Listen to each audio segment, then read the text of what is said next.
Thank you. Thanks for the introduction. Thanks you all for being here. So yeah, I'm Tobias. I'm active with ProVeg International. I've written a book that's called How to Create a Vegan World, and I have a Substack that's called The Vegan Strategist.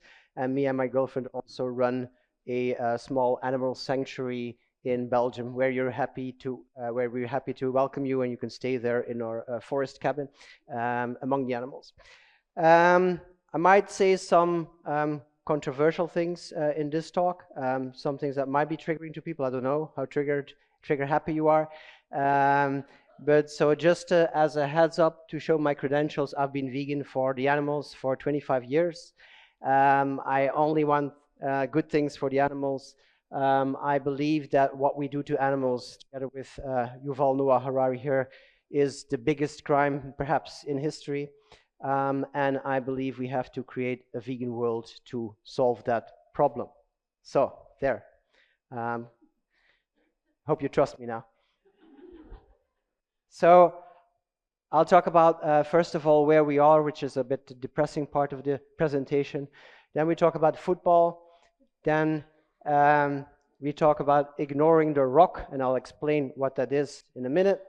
And we're going to talk about another entrance ticket to our movement. So first of all, where we are. We are at a position where there's a lot to be happy about, but there's also a lot to fear, and there's reasons also for some pessimism and some negativity. And we've covered that already in this talk. I'm not going to talk about that too much, or cover it at this conference. But this is animal products consumption today. What we're expecting for 2050 is quite an increase still. So we haven't reached peak meat yet. And if you look at the market share of meat alternatives, if this is 100%, then we're only at 1%, right? We are fighting a system that's very, very powerful.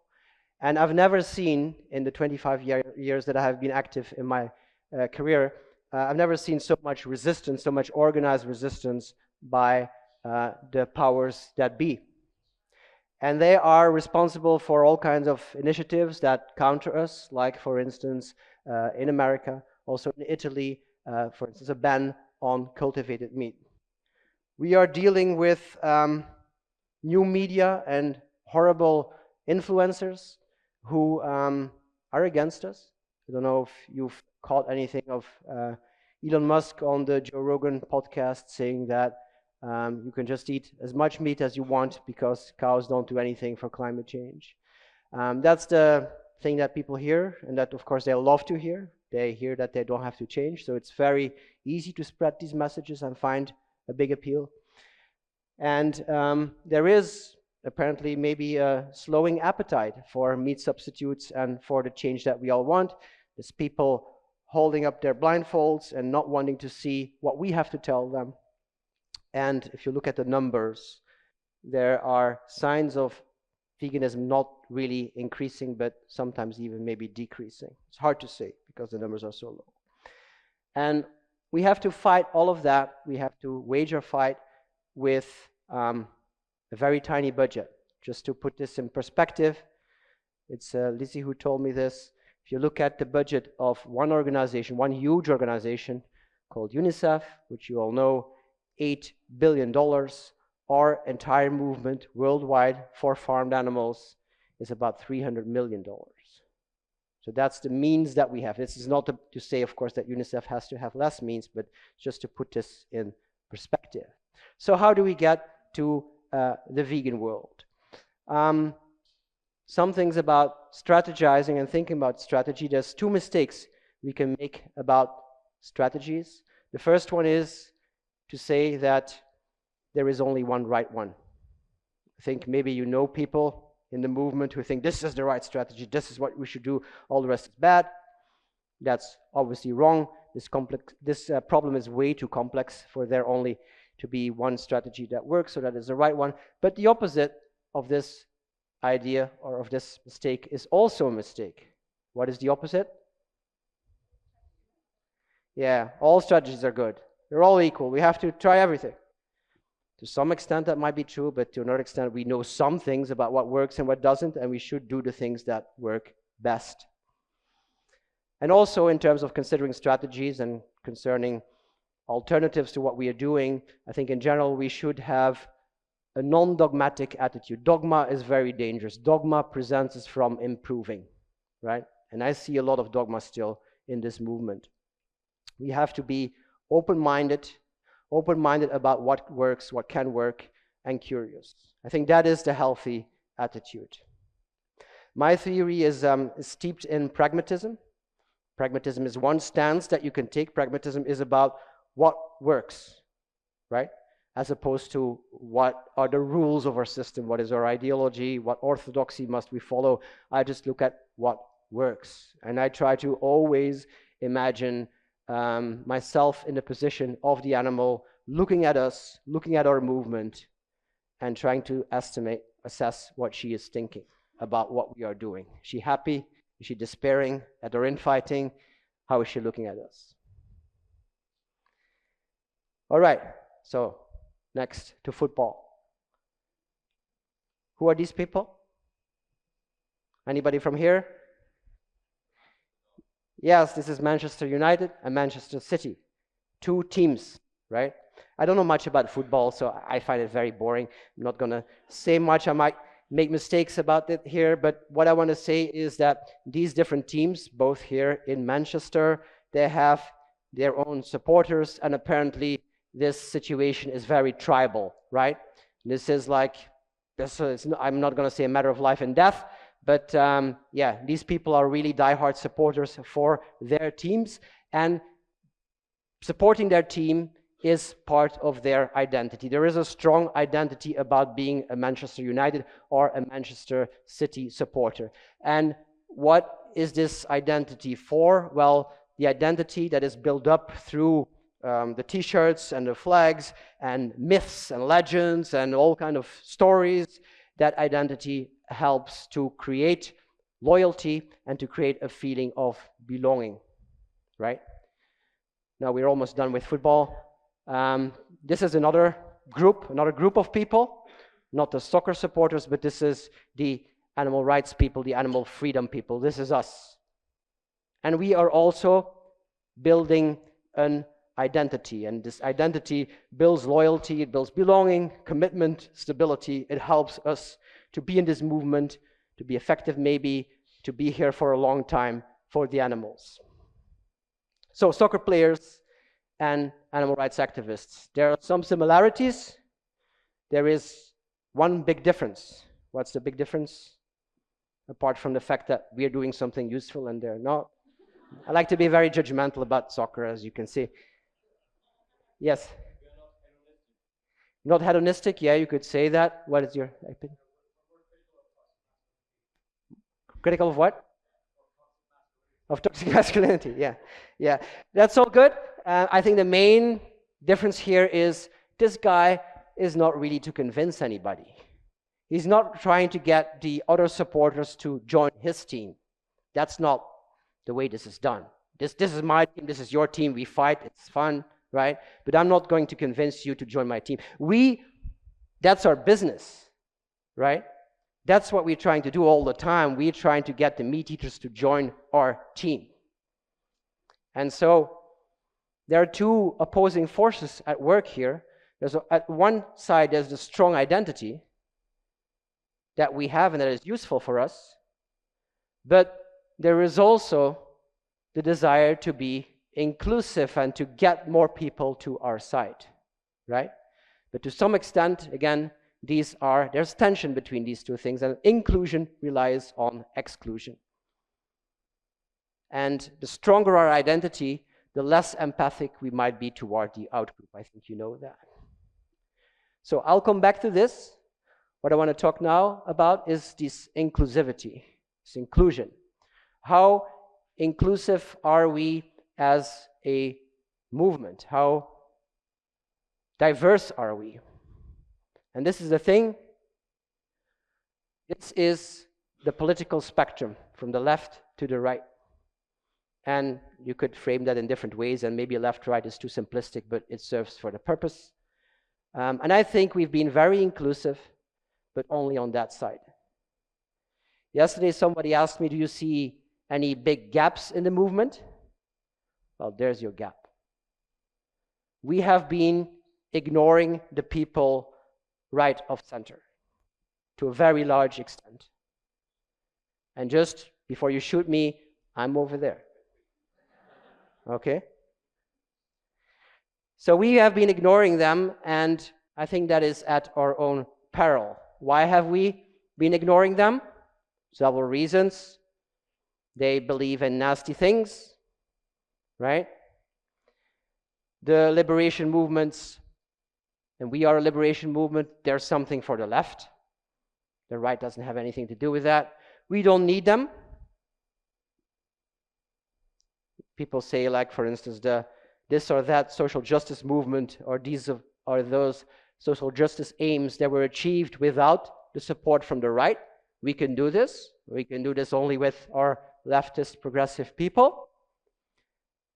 They can be persuaded, maybe, or they just suck. So all kind of reasons not to take them into account much. Reasons to ignore them. However, I think you will agree that we are in a different situation than we were in even half a year ago, certainly than we were 5 years ago. And this is what the ROC stands for. It's about right of center people, or right of center politics. The right of center has more and more power in politics, in the new media, etc. Farmers, a demographic that we really need to reach and get on our side, is generally conservative, are generally conservative. Right of center politicians often control agriculture and rural areas and often have the portfolio of agriculture. There has been, and this is another important aspect, I mean, if we think that we can do this with the left alone, how good are we doing? Have you seen mass adoption of animal rights, animal liberation ideology, left of center? I haven't seen it. I mean, obviously there's more than right of center, but it's certainly not massive. And also, regression is possible. If we achieve something, say with a leftist government, it can be turned back. Look at what's happening regarding abortion in the United States. So I hope I don't have to do more than this to convince you that we need the right of center people and politicians. And I know that not everybody will be convinced, and some people will want to keep just fighting and ignoring. I think, again, that is not the way that we win this battle. So I'm going to assume that you agree with me that we need to reach out across the aisle. And the question is, who should do that? Or who is doing that? So again, political spectrum, left, right. We are over there, generally. Left to far left, I think you could say, for most people. There are working more near the center alt-protein companies and organizations, like GFI, Good Food Institute, is less partisan. There's other organizations who do a good job or who try to reach people on both sides of the aisle, like the Albert Schweitzer Stiftung in Germany. Animal Equality is doing a bit more of that. There's also the big welfare organizations, I think, like maybe Humane Society, International Compassion and World Farming, that are more centered. And then on that side, we don't have much at all. There is in England the Conservative Animal Welfare Foundation. Some of you might be familiar with it, that reaches out to conservative politicians. There is a newly founded organization called the Wilberforce Institute in the United States that really explicitly tries to reach right-of-center people. There's White Coat Waste in the United States, which is an organization that tries to show that government money, being public money, taxpayers' money, is wasted on animal testing. So that's the messaging that they do. But other than that, there isn't much. So it's very left skewed, left focused. If you talk about reaching the people on that side, who should we try to target? I don't have an answer to that. There's different models to like segment all these different groups on the left, on the right of center. There's libertarians, for instance. There's crazy people all over there. Probably we don't want to touch them. But that's an exercise that we want to do. Where are the people that are most open to our message? Where are the people that we want to talk to? How will we engage with them? I think in a non-threatening way that's characterized by moderation and reason, with a focus on animals. And this is the most controversial thing, perhaps, for most people. We might need to avoid some topics that we hold very dear, but that are not popular with right-of-center people. And you can all imagine what they are, I think. I put a question mark behind it because I find that difficult as well. But we have to, I think about our priorities. And I always think that, like, as an animal movement, we are so small, and we shouldn't be afraid of, without throwing anybody under the bus, we shouldn't be afraid of prioritizing animals. We can use different messaging, different values, different arguments. I'm not going to go over all of them here, but for instance, like White Coast Waste is doing, responsible spending is about subsidies, use of public money. There's a popular argument of self-sufficiency. We want to be, as a country, self-sufficient. We don't want to be reliant on other powers, foreign powers, for our food security. Free market capitalism, for instance, or free speech. Could be concerns about local communities who are confronted with a stench from factory farms. I think there's quite a bit of arguments, religion, quite a bit of arguments and values that we haven't tried yet, that are not so interesting to us, and therefore we don't use them. We talk about fairness and sustainability, etc., but there's a whole range of other values that we could tap into if we want. What are the interventions? I think we can use the classical things that we have been trying, and that to some extent have been successful, but that have been mainly directed at our side of the spectrum, and we could tailor them so that we can appeal to conservatives, to people right of center with that. And so that's from political outreach. So it's one of the most important things, really engaging with right-of-center politicians and media, writing op-ed pieces that appeal to people on that side.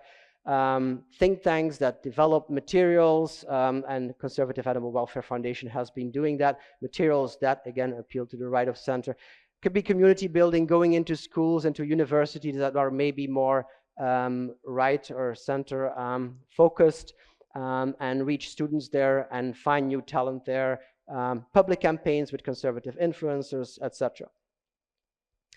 I think the benefits of that of doing this they should be obvious, I think. I mean, it's about reaching a bigger audience, getting more support from either side, less resistance, very important, right? But also getting new talent on board. There are people on that side, obviously, who are very talented, who maybe have skills that many of us don't often have, like they may be speaking the language of economics better, they may be more entrepreneurial, I don't know, I mean, to generalize a little bit here. And there might be opportunities for tapping into new funding sources. Some people might be really motivated to donate to a pro-animal cause where they see that it's aligned more with their other values. There are, of course, some risks and concerns. I wonder, like, how are we going to accept that? Like, if there's new organizations, if there's a new small system being built of reaching out to those people, are we going to welcome them in our midst? Are they going to be part of the ecosystem? Are they going to get our support? I hope they would be. I hope there wouldn't be infighting about this and it wouldn't increase polarization. We could attract the wrong kind of people on the far right. That is a risk, and we don't want to be associated with that. there is, I think, a concern. I think it would be good that the initiators of such new organizations and new initiatives would be right of center themselves. I don't think it's all that useful, or at least it's tricky if we have leftist people, progressive people who pretend they're right of center. I don't think that's going to be very credible. And finally, there might be countries where this is easier to do than other countries. Like there's a big difference in terms of, like, for instance, some countries have multi-party systems. Like in my country, I think there's 9 parties or something. It's easy to maybe exclude one of them, the most extreme one, because we have other right of center parties that we can talk to. And something's good to keep in mind: thinking is vegan. Okay, you are allowed to think as a vegan. It is really important to look always from the other perspective and to not immediately judge people who have other ideas, other opinions, other ideologies. I think, and this is maybe, I don't know if it's shocking for you, but like abortion is a thing that, like, probably all of you are pro-choice, and I am as well, but if you make a little bit of effort, it's not too difficult to come up with reasons that people might have to be pro-life.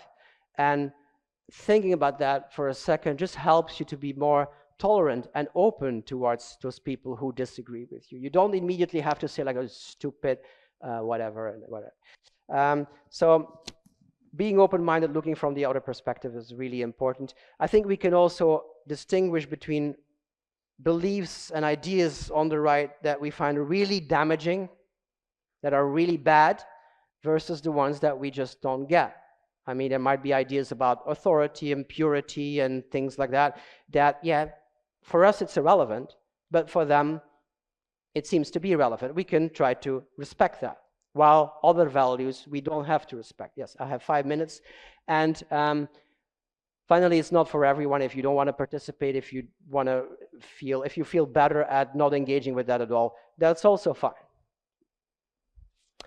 All right, back to football. So these people, they have an identity, and there's also what I call an entrance ticket to belong to that group. What is the entrance ticket here? Maybe you just put on the shirt and believe or support that particular team. There's also an entrance ticket here, entrance ticket to the animal movement. If you want to belong here, what do you have to be? Vegan, right? Are there non-vegans in the room? I think that's a pity, right? At first sight, we might say that's a good thing, but it also tells us something about that we're not including everybody, and that we have a high bar, that we set a high bar to entrance to our movement, right? So vegan as the price of entry, and this is again about this tension, I think is problematic. And this is very controversial to say, but it can't be denied that most people perceive being vegan as hard, as not very fun, as maybe fundamentalist, as maybe unnecessary. And we have grown into a movement where veganism is part and parcel of being who we are, part of our identity, part of the price of admission. But it's a high price. It's a high bar. And if you look at other movements, other social justice movements, I mean, think about feminism, think about environmentalism. Do you have to do as many things to belong to that movement as you have to do to belong to our movement? You can call yourself an environmentalist and take a plane to an environmental conference. It's possible. Maybe it's not always right, but it's definitely possible. It's mainly us who have this movement where there's such a system of rules about what you can do, what you cannot do, and it's all about eating. And I think Christianity is a good example of like what can be possible in terms of reaching a bigger audience. Christianity is the biggest group in the world, and they had some strategies to reach more people. And one of them was to drop the requirement, it's strange to talk about circumcision here, but to drop the requirement for circumcision and to drop the requirement to eat in a certain way. right, which was part of the Jewish tradition. They were also integrating concepts from people's tradition, like in Greek tradition, the concept of logos or whatever, pagan terminology. They said that the faith in Christ was sufficient for salvation. So faith in Christ was sufficient, and you didn't have to adhere entirely to the Jewish laws in terms of behavior. Does anybody know this person? Yes, very good. Level 5 vegan. So Donald Watson, who coined the term veganism, who founded the Vegan Society, yes, I'm finishing up, coined the term Vegan Society, and it might surprise you, but to be a member of that society, you didn't have to be a vegan. He was like the Christians. What he said was that an associate makes no promise as to behavior, but declares himself in agreement with the object. They were in agreement with the general direction. They could be saying, or we could be saying, we want liberation for animals, we want to stop animal torture, but you can say that without being vegan yourself. And so I'm wondering, like, can we think of maybe another identity, another price for entry, or price of entry, that is more accessible than veganism to reach a larger audience? And I haven't thought about this much, but I think one of the things could be, one of the asks that we could use could be to end factory farming. A lot more people can go on board with that. It's a lot more palatable. It's a lot more easy to create a big group like that. And we drop the requirement for veganism to be part of this group, so that people who are not vegan also feel called and feel allowed to help animals and to be here. And they will become vegan anyway, right? So that's it. I think that we need a bigger tent. We need to lower the price of admission. And especially if we want to reach across the aisle people who don't share our ideologies, who have different values, then definitely we need to accommodate them to some extent. Just want to end with our Kickstarting for Good incubator. One of the ideas on the short list, one of the ideas that we're searching for founders for, is organization that reach out to conservatives. So if you feel called, you can apply. And right after this, there's also a roundtable that discusses this topic. Thank you very much.